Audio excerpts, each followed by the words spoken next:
दहेज प्रथा एक सामाजिक अभिशाप। एक सुंदर सी कन्या अनामिका कॉलेज में अपना ग्रेजुएशन पूरा करती है, तभी उसकी मुलाकात एक लड़के राहुल से होती है। राहुल भी बहुत स्मार्ट और माता पिता का आज्ञाकारी बेटा है।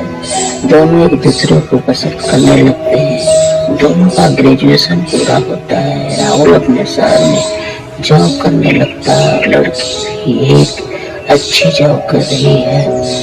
दोनों ने निर्णय लिया कि अब माता पिता से शादी की बात करने का वक्त आ गया है। लेकिन परेशानी यह है कि दोनों की कास्ट अलग अलग है।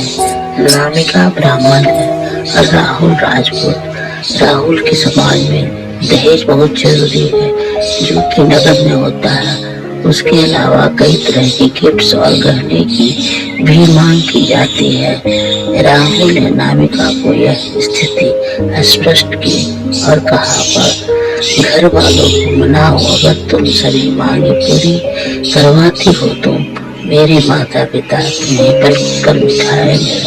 अनामिका ने अपने माता पिता से यह बात कही। अनामिका के माता पिता को यह बात पसंद नहीं थी, पर अनामिका की जिद थी कि अगर मुझे दहेज दोगे तो मेरी इज्जत बढ़ेगी। अनामिका के माता पिता सक्षम भी थे, बिना मांगे भी अनामिका को बहुत कुछ दे सकते थे, पर उन्हें इस तरह दहेज की मांग करने वाले लोग पसंद नहीं आ रहे थे। लेकिन माता पिता अनामिका की खुशी चाहते थे। उन्हें यह डर था कि कहीं उनकी बेटी ये ना सोचे कि वे अपनी बेटी को कुछ देना नहीं चाहते, इसलिए उन्होंने सभी शर्तें मानी। साथ ही में राहुल को कार, फ्लैट, फर्नीचर के साथ 50 लाख नकद दिए गए। साथ ही अनामिका को गहने भी दिए गए थे और सभी रिश्तेदार को गिफ्ट्स और कपड़े भी दिए गए। शादी बहुत धूमधाम से की गई, कोई कमी नहीं छोड़ी गई।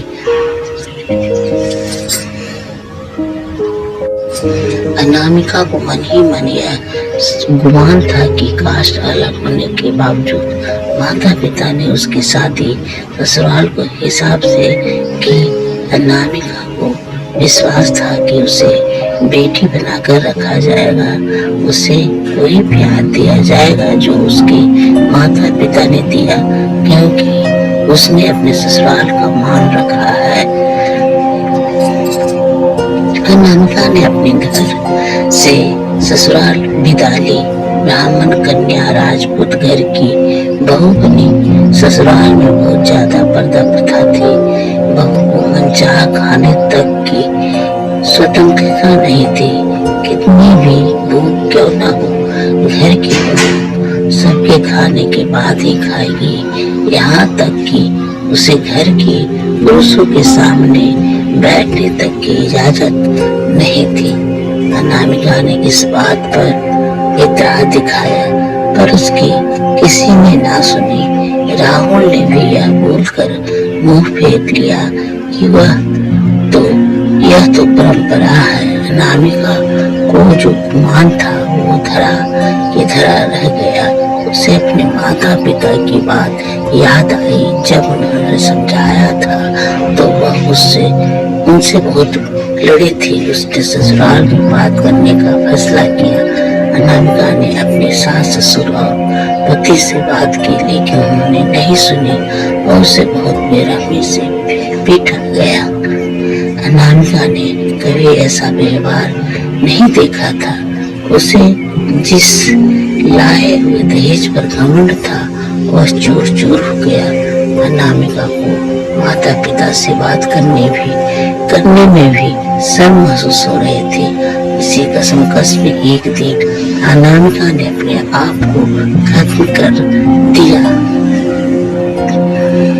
माता पिता को जब यह पता चला तो उन्हें अपनी गलती का एहसास हुआ कि वक्त रहते समझा होता तो बेटी साथ होती। जो लोग दहेज पर बेटी की शादी करते हैं उनकी सोच हर तरह से छोटी होती है। जो बेटी को नीलाम कर सकते हैं वो किसी और की बेटी को कैसे अपनी बेटी बना रख सकते हैं।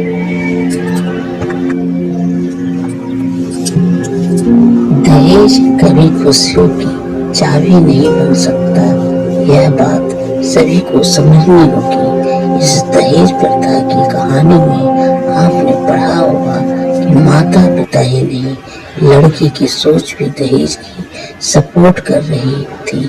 कई बार लड़कियों को दहेज का गुमान हो जाता है, पर जो लोग लोभी होते हैं वो कभी अच्छे नहीं हो सकते।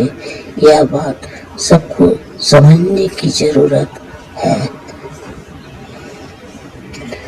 कहानियां जीवन में बहुत मायने रखती हैं।